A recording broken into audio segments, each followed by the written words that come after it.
എനിക്ക് മതിയായി നിങ്ങളെ കുടുംബത്തെ ജീവിച്ചിട്ട്. ഇനി ഒരു നിമിഷം ഞാൻ അവിടെ നിൽക്കൂല. നിങ്ങളെ വായെന്നുള്ള അത് കേൾക്കണം, നിങ്ങൾ ഉമ്മാന്റെ വായത്ത് അത് കേൾക്കണം. നിങ്ങൾക്ക് 4 നേരം വെച്ചുണ്ടാക്കി തരുന്നില്ലേ, അതിൻ്റെ ഒരു നന്ദി നിങ്ങൾ രണ്ടാളും എൻ്റെ അടുത്ത് കാണിക്കണ്ടോ? ഓ, കൂട്ടാനും ഉപ്പില്ലെങ്കിൽ അത് പ്രശ്നം. കുറച്ച് എരിവ് കുറഞ്ഞതിന് നിങ്ങൾ ഉമ്മ എന്നെ എന്തൊക്കെ പറഞ്ഞെന്നറിയോ? നിങ്ങൾ എന്താ മന്ദബുദ്ധിയാളെ പോലെ നോക്കിക്കണേ? നിങ്ങൾക്കൊന്നും പറയാല്ലേ? ഇതൊക്കെ കേട്ടിട്ട് ഞാൻ ഇങ്ങനെ ഈ പെരയിൽ കയ്യാ. എത്ര കൊല്ലായിന്നറിയോ? ഒരു തരത്തിലൊരു സമാധാനമില്ല. ഞാൻ എന്തേലും പറഞ്ഞ അപ്പ പറയും, എൻ്റെ ഉമ്മാനെ ഉപ്പാനെ വിളിച്ചൂടെ, ഓരോട് പറഞ്ഞുവിടുന്നൊക്കെ. ഇങ്ങോട്ട് വരട്ടെ, എൻ്റെ ഉപ്പ ഇങ്ങോട്ട് വരട്ടെ. നിങ്ങളെ എൻ്റെ സ്വർണം ഒരു തരിങ്ങൾ നോക്ക്, എൻ്റെ കയ്യിലും കാലിലും നോക്ക്. നിങ്ങൾ അവിടെ ബിസിനസ്, എനിക്ക് അവിടെ കച്ചവടം തുടങ്ങണം എന്നൊക്കെ പറഞ്ഞിട്ട് എൻ്റെ സ്വർണം മുഴുവൻ ഊരിക്കൊണ്ടുപോയില്ലേ? എന്നിട്ട് നിങ്ങൾ എന്താ ഉണ്ടാക്കിയേ? നിങ്ങൾ എന്താ തുടങ്ങിയേ? എൻ്റെ സ്വർണം മൊത്തം പോയി. ഇപ്പൊ സ്വർണ്ണവും ഇല്ല, എൻ്റെ ജീവിതവും ഇല്ല. നിങ്ങളെ വായുള്ളതൊക്കെ അതും കേൾക്കണം. ചേച്ചി പറയുന്ന കേട്ടാലേ, ചേച്ചി 100 പവനായിട്ട് വന്നതാന്ന് എൻ്റെ വിചാരം. ആകെ 5-8 പവനായിട്ട് വന്നിട്ടുണ്ട്. അതുകൊണ്ട് എന്ത് മല മറിച്ചു എന്നാ പറയുന്നത്? കേട്ടില്ലേ? നിങ്ങൾ പറയണ കേട്ടില്ലേ? നിങ്ങൾ ഉമ്മ ഇനി ഞാൻ ഒരു നിമിഷം അവിടെ നിൽക്കൂല. ഞാൻ ഇപ്പൊ തന്നെ എൻ്റെ പാപ്പാനെ വിളിക്കാൻ പോവാ. എന്താണ്ടി കിടത്തുള്ളണ്? കുറെ നേരമല്ലോ. എന്നെ കൊണ്ട് ചെയ്യാൻ പറ്റുന്ന എന്താ ചേച്ചി? ഒരു സുഖം വെറുതില്ലാത്ത സാധനം. അത് ശരി. അപ്പൊ ഇങ്ങക്ക് ഇതിലൊന്നും പറയാനൊന്നുമില്ല. ഞാനാണില്ല നിങ്ങളെ പ്രശ്നം. ഞാൻ ഇപ്പൊ ശരിയാക്കി തരാം. ഞാനേ എൻ്റെ പാപ്പാനെ വിളിക്കാൻ പോവാം.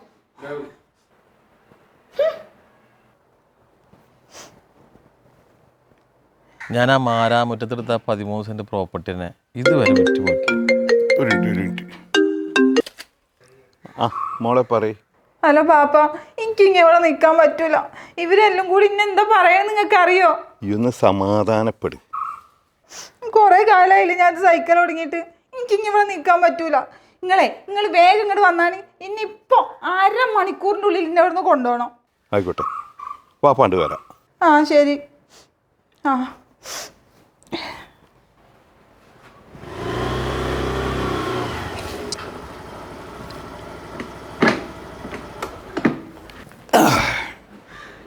എന്താണ് റഹീമിൻ്റെ അമ്മ, എന്താണ് ഇവിടുത്തെ പ്രശ്നം? ഇവിടെ ഒരു പ്രശ്നം ഉണ്ടായിട്ടില്ല എൻ്റെ ഉപ്പ. ഈ പറയാൻ മാത്രം ഒന്നും ഇവിടെ ഉണ്ടായിട്ടില്ല. ഞാനേ 100 കാര്യങ്ങൾക്ക് കിടന്ന് ഓടിയേക്കാറും അതിലിടയിലാണ് മോള് ഫോൺ ചെയ്യണം. ഫോൺ ചെയ്തിട്ട് ആ പ്രശ്നം ഈ പ്രശ്നം ഒന്നും ഇല്ലായിരിക്കാം. പക്ഷെ എന്നെങ്ങനെ വിളിച്ചു വരുത്താൻ എനിക്കവിടെ സമയം. എനിക്ക് എൻ്റെതായ 100 കാര്യങ്ങളുണ്ട്. അതിൽ കിടന്ന് ഓടുകയാണ്. എന്താ അപ്പം ഇതിനൊക്കെ കാട്ടെ? ഫോൺ വിളിക്കുമ്പോഴേക്ക് നിങ്ങളെ ബുദ്ധിമുട്ടിക്കേണ്ട വല്ല കാര്യമുണ്ട്? ഞാനൊരു ഉമ്മ തന്നെയല്ലേ, എന്നോട് പറഞ്ഞാൽ പോരെ?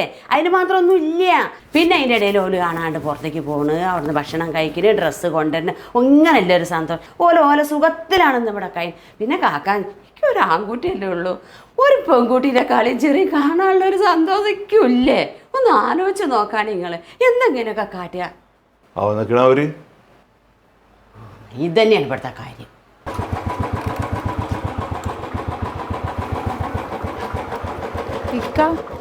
ഉപ്പ വന്നിട്ടുണ്ടല്ലോ. അജി വിളിച്ചു വരുത്തിയല്ലേ? ആ ഉപ്പ എപ്പോഴാ വന്നേ? അത് ശരി. അങ്ങനെ ഇപ്പോ എന്താണ് ഇപ്പം എൻ്റെ വിചാരം? തൊട്ടേനും പിടിച്ചതിനൊക്കെ പനങ്ങനെ വിളിച്ചു വരുത്തുക. നിങ്ങളൊന്ന് സന്തോഷത്തോടെ ജീവിക്കണ കാണാനല്ലേ നിങ്ങളെ നല്ല രീതിയിൽ ഓരോ പെൺകുട്ടികളും, ഞാൻ ഇപ്പം മാത്രമല്ല എല്ലാവരും കെട്ടിച്ച് കല്യാണം അയച്ചയക്കുന്നത്. ഉപ്പില്ല എന്ന് തന്നെ വിളിക്കുക, മുളകില്ല എന്ന് തന്നെ വിളിക്കുക, ഒരു സിനിമ കൊണ്ടേലും അറിഞ്ഞ് വിളിക്കുക, ചുരിദാർ മേടിച്ചു തന്നിട്ട്. നിന്നോടും കൂടിയാണ് പറയണത്. രണ്ടാളും കൂടിയിട്ടുള്ള പ്രശ്നങ്ങൾ നിങ്ങൾ തന്നെ തീർത്തോളൂ. മനസ്സിലായ? എടാ റഹീമേ, ഇടയ്ക്ക് ജിബിളിയും വിളിച്ചിട്ട് അവിടെ വന്നിട്ട് 2 ദിവസം നിൽക്ക്. അതും എൻ്റെ വീട് തന്നെയല്ലേ. ഞാൻ പോട്ടെ മോളെ. ട്ടാ